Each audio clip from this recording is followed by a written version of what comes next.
साथियों, आज संसार में ध्यान की हजारों विधियां प्रचलित है।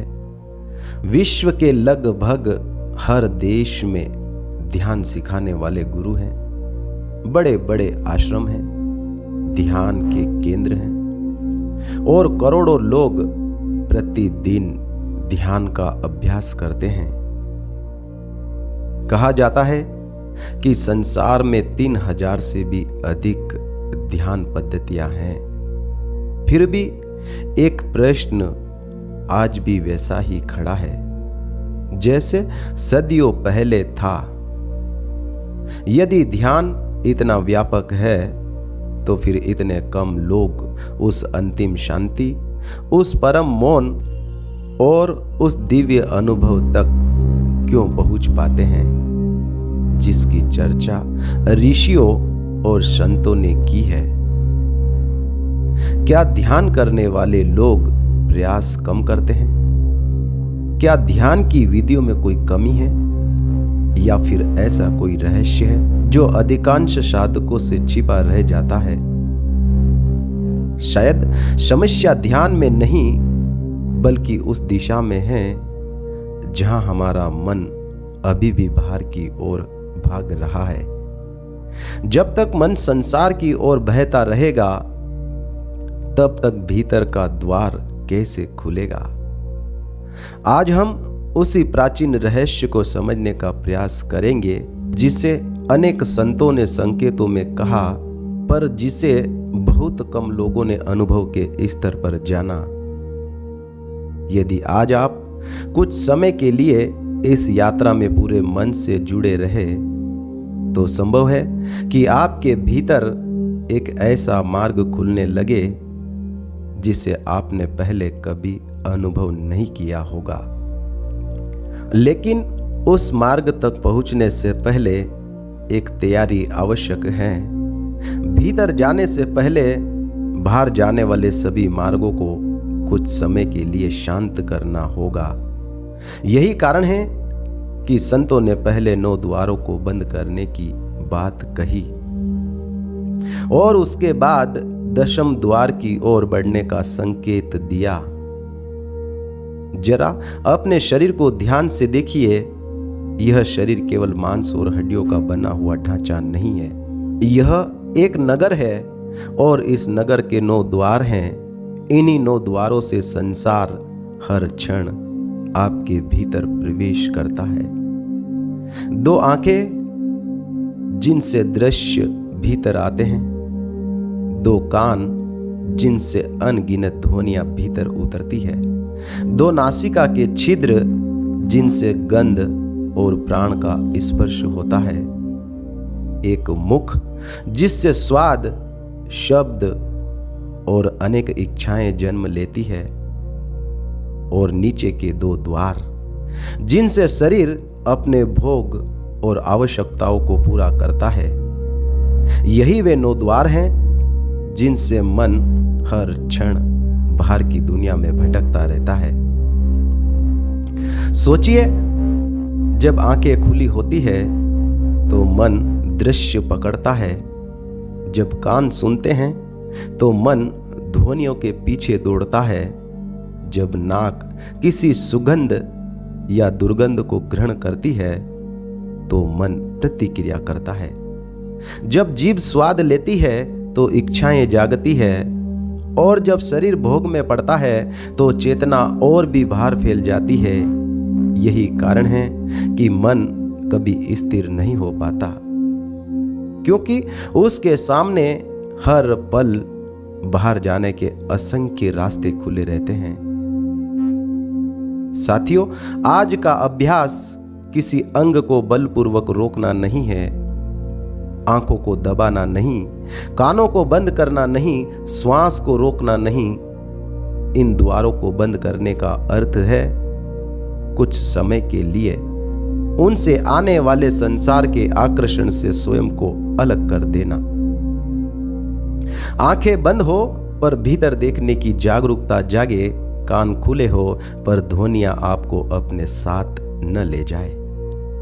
श्वास चलती रहे पर मन उसकी लय में शांत हो जाए धीरे धीरे ऐसा अनुभव होगा कि संसार अब भी वही है, लेकिन आपका मन उसकी ओर भाग नहीं रहा। यही वह क्षण है जब चेतना बाहर से लौटकर भीतर की ओर मुड़ने लगती है। जैसे कोई नदी अपना मार्ग बदलकर अपने स्रोत की ओर लौट रही हो। जब बाहर की दौड़ रुकती है, तभी भीतर की यात्रा आरंभ होती है। मन पहली बार अपने घर लौटने लगता है, और जब मन अपने घर लौटता है, तभी मौन जन्म लेता है। यही मौन आगे चलकर उस अदृश्य द्वार की ओर ले जाता है, जिसे संतों ने दसम द्वार, आज्ञा चक्र, तीसरा नेत्र या ब्रह्मरंध्र की दिशा कहा है। आज बस इतना ही करना है कि संसार को कुछ समय के लिए बाहर रहने देना है और अपने मन को भीतर लौटने देना है, क्योंकि जब 9 द्वार शांत होते हैं, तभी 10वां द्वार अपनी उपस्थिति का संकेत देना शुरू करता है। अब जब 9 द्वारों का आकर्षण धीरे धीरे शांत होने लगे, तब अपने भीतर एक और सूक्ष्म परिवर्तन को महसूस करना प्रारंभ कीजिए।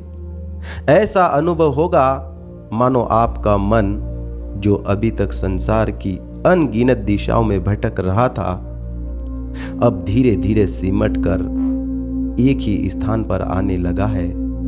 जैसे दिन भर उड़ता हुआ पक्षी अंततः अपने घोंसले की ओर लौट आता है, वैसे ही मन भी अपने वास्तविक घर की ओर लौटने लगता है। यही वह क्षण है जिसकी प्रतीक्षा हर साधक करता है। अब अपनी पूरी सजगता को दोनों बोहे के बीच, नाक के ठीक ऊपर उस सूक्ष्म बिंदु पर ले आइए, जिसे संतों ने 10वें द्वार की दिशा कहा है। यहां किसी प्रकार का दबाव नहीं देना है, नहीं किसी विशेष अनुभूति को जबरन पैदा करना है। केवल सहज होकर अपनी उपस्थिति को वहां टिकाए रखना है। मन बार बार भटकेगा, विचार आएंगे, पुरानी स्मृतियां उठेगी, कभी शरीर में बेचैनी होगी, कभी ऐसा लगेगा कि कुछ नहीं हो रहा है। लेकिन यही वह परीक्षा है जहां अधिकांश साधक लौट आते हैं। वे प्रतीक्षा नहीं कर पाते, वे अनुभव को पकड़ना चाहते हैं, जबकि ध्यान में कुछ भी पकड़ना नहीं होता, केवल देखना होता है। धीरे धीरे जब मन उसी बिंदु पर ठहरने लगता है, तब भीतर एक नया संसार खुलने लगता है। ऐसा प्रतीत होगा जैसे आपके सामने रहस्यमय सुरंग खुल रही हो। यह कोई कल्पना करने की बात नहीं है और नहीं इससे जबरदस्ती देखने का प्रयास करना है। यदि कुछ प्रकट हो तो केवल उसका साक्षी बनना है। कभी वह मार्ग अत्यंत सूक्ष्म लगेगा, कभी ऐसा अनुभव होगा आप किसी विशाल गुफा के प्रवेश द्वार पर खड़े हो, कभी वह मार्ग दाईं ओर मुड़ता हुआ प्रतीत होगा, कभी बाईं ओर, और कभी ऐसा लगेगा कि वह असीम गहराई में उतरता चला जा रहा है। उस समय भयभीत मत होना। मन अज्ञात से डरता है, क्योंकि वह पहली बार उस दिशा में जा रहा होता है जहां उसकी पुरानी पहचान समाप्त होने लगती है। लेकिन साधक का मार्ग भय का मार्ग नहीं, विश्वास का मार्ग है। जो कुछ भी प्रकट हो रहा है, उसे बिना किसी निर्णय के केवल देखना है। न उसे अच्छा कहना है, न बुरा कहना है, न उसे रोकना है, न आगे बढ़ाने का प्रयास करना है। यदि आप धैर्य पूर्वक वहीं टिके रहते हैं, तो कभी कभी बहुत दूर एक अत्यंत सूक्ष्म प्रकाश दिखाई देने लगता है। ऐसा लगता है मानो अंधकार के अनंत विस्तार में कोई छोटा सा दीपक टिमटिमा रहा हो। वह प्रकाश बाहर का नहीं है, वह किसी दीपक, सूर्य या चंद्र का प्रकाश नहीं है।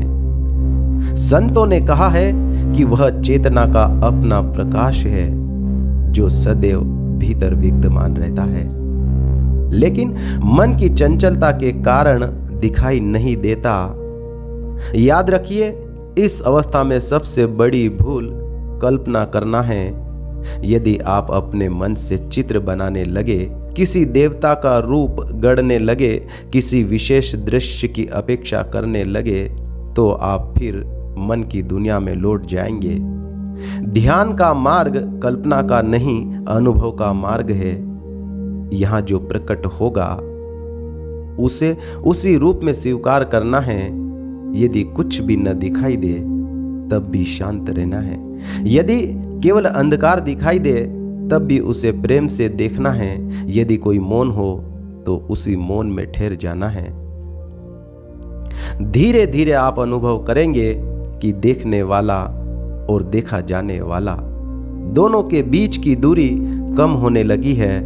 मन अब संसार की ओर नहीं भाग रहा, बल्कि अपने ही स्रोत में विश्राम करने लगा है। यही भीतर की यात्रा का वास्तविक आरंभ है। अभी मंजिल नहीं आई, लेकिन द्वार के सामने पहुंचने की तैयारी पूरी हो रही है। अब बस एक ही काम शेष है, पूर्ण धैर्य, पूर्ण साक्षी भाव और पूर्ण समर्पण के साथ उसी मौन में टिके रहना, क्योंकि अगले ही चरण में वह रहस्य प्रकट होने लगता है जिसे संतों ने आत्मज्ञान की पहली झलक कहा है। अब कुछ भी करने का प्रयास मत कीजिए, अब केवल उपस्थित रहिए। जो कुछ भी आपके भीतर घट रहा है उसका साक्षी बन जाइए। यदि प्रकाश दिखाई दे तो उसे पकड़ने का प्रयास मत कीजिए। यदि केवल अंधकार हो तो उससे भयभीत मत होइए। यदि कोई ध्वनि सुनाई दे तो उसके पीछे मत जाइए। यदि कुछ भी अनुभव ना हो रहा हो तब भी शांत बैठिए, क्योंकि ध्यान का अर्थ अनुभव को इकट्ठा करना नहीं है, बल्कि उस साक्षी को पहचानना है जो हर अनुभव को देख रहा है। यही वह स्थान है जहां अधिकांश लोग भूल कर बैठते हैं। वे सोचते हैं कि ध्यान का उद्देश्य कोई अद्भुत दृश्य देखना है, कोई दिव्य शक्ति प्राप्त करना है या कोई चमत्कार अनुभव करना है। लेकिन संतों ने बार बार कहा है कि चमत्कारों के पीछे मत भागो। जो दिखाई देता है वह बदल जाएगा, जो सुनाई देता है वह भी समाप्त हो जाएगा, लेकिन जो सबको देख रहा है, जो सबका साक्षी है, वही तुम्हारा वास्तविक स्वरूप है। उसी को जानना आत्मज्ञान की दिशा में पहला कदम है। जब मन पूरी तरह शांत होकर दशम द्वार की दिशा में विश्राम करने लगता है, तब ऐसा लगता है मानो भीतर का मौन जीवित हो उठा है। अब विचारों का शोर पहले जैसा प्रभाव नहीं डालता। इच्छाएं आती है और चली जाती है, स्मृतियां उठती हैं और विलीन हो जाती है। शरीर बैठा रहता है, श्वास चलती रहती है, संसार वैसा ही रहता है, लेकिन तुम्हारे भीतर कुछ बदल चुका होता है। पहली बार तुम्हें अनुभव होने लगता है कि तुम मन नहीं हो, तुम शरीर नहीं हो, तुम विचार भी नहीं हो, तुम वह चेतना हो जो इन सब की साक्षी है। संतों ने इसी अवस्था को भीतर के अदृश्य संसार का द्वार कहा है। यह कोई स्थान नहीं जहां पैरों से चला जाए, यह चेतना की एक अवस्था है जहां पहुंचकर मन का बोझ हल्का होने लगता है और भीतर एक ऐसी शांति जन्म लेती है जिसका कोई कारण नहीं होता। यह शांति बाहर की परिस्थितियों पर निर्भर नहीं करती। यही कारण है कि जिन महापुरुषों ने इस सत्य को जाना, वे विपरीत परिस्थितियों में भी शांत रहे। उनकी प्रसन्नता किसी वस्तु से नहीं, अपने ही अस्तित्व से उत्पन्न होती थी। धीरे धीरे तुम्हें अनुभव होगा कि जिस परमात्मा को तुम मंदिरों, तीर्थों और संसार की अनगिनत यात्राओं में खोज रहे थे, उसकी पहली झलक तुम्हारे अपने भीतर ही प्रतीक्षा कर रही थी। वह कभी तुमसे दूर नहीं था, दूर तो केवल तुम्हारा मन चला गया था। जब मन संसार से लौटकर अपने घर आता है, तब वही उपस्थिति स्वयं प्रकट होने लगती है। उसी क्षण किसी प्रमाण की आवश्यकता नहीं रहती, क्योंकि अनुभव स्वयं सबसे बड़ा प्रमाण बन जाता है। लेकिन एक बात सदैव याद रखना, इस मार्ग पर कभी जल्दबाजी मत करना। न किसी अनुभव को पकड़ने की इच्छा रखना और न किसी विशेष उपलब्धि का अहंकार पालना।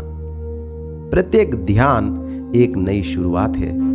प्रत्येक दिन तुम्हें फिर से उसी विनम्रता के साथ बैठना है जैसे पहली बार बैठे हो, क्योंकि सत्य केवल उसी के सामने प्रकट होता है जो खाली होकर बैठता है।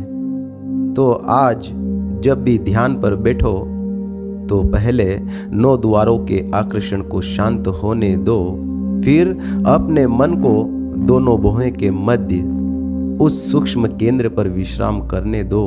उसके बाद कुछ मत करना, केवल देखना, केवल जानना और केवल साक्षी बने रहना। यदि भीतर अंधकार प्रकट हो तो उसे देखो, यदि प्रकाश प्रकट हो तो उसे भी देखो। यदि केवल मौन रह जाए तो उसी मौन में विलीन हो जाओ। हो सकता है आज कुछ न हो सकता है कई दिनों तक केवल प्रतीक्षा करनी पड़े। लेकिन यदि धैर्य नहीं छोड़ा, यदि साक्षी भाव नहीं टूटा और यदि भीतर लौटने की यह यात्रा निरंतर चलती रही, तो एक न एक दिन वही सत्य स्वयं प्रकट होगा जिसकी खोज में ऋषियों ने तप किया, बुद्ध ने मौन साधा और संतों ने अपना संपूर्ण जीवन समर्पित कर दिया। यही आत्मज्ञान की दिशा है, यही भीतर का अदृश्य संसार है। और शायद इसी क्षण जब तुम शांत होकर स्वयं को देख रहे हो, परमात्मा भी तुम्हारे भीतर उसी मौन में तुम्हारी प्रतीक्षा कर रहा है। प्रिय मित्रों, आज का यह ध्यान सेशन आपने बहुत ही ध्यानपूर्वक सुना, उसके लिए आपका बहुत बहुत धन्यवाद। साथियों, आज आपने जाना कि कैसे 9 द्वारों को बंद किए बिना 10वां द्वार खुलता नहीं। जब तक 9 द्वार बंद नहीं होते, भीतर जाने का 10वां द्वार खुलता नहीं। वही ध्यान की गहराई में जाने का सूक्ष्म द्वार है और हर साधक उसी द्वार के खुलने की प्रतीक्षा करता है। जब तक वह द्वार नहीं खुलता, तब तक मित्रों आपको अपने आज्ञा चक्र तीसरी आंख वहां पर अपने मन को लगाए रखना है। एक ना एक दिन वह समय जरूर आएगा जब वो खुलेगा और आप अपने ध्यान में भीतर प्रवेश कर पाएंगे। अपने ही भीतर उस अदृश्य संसार में आप प्रवेश कर पाएंगे। मित्रों, आज का ये सेशन हर साधक के लिए अति महत्वपूर्ण है। आपने इसे बहुत ही ध्यानपूर्वक सुना, उसके लिए आपका पुनः आपका बहुत बहुत धन्यवाद।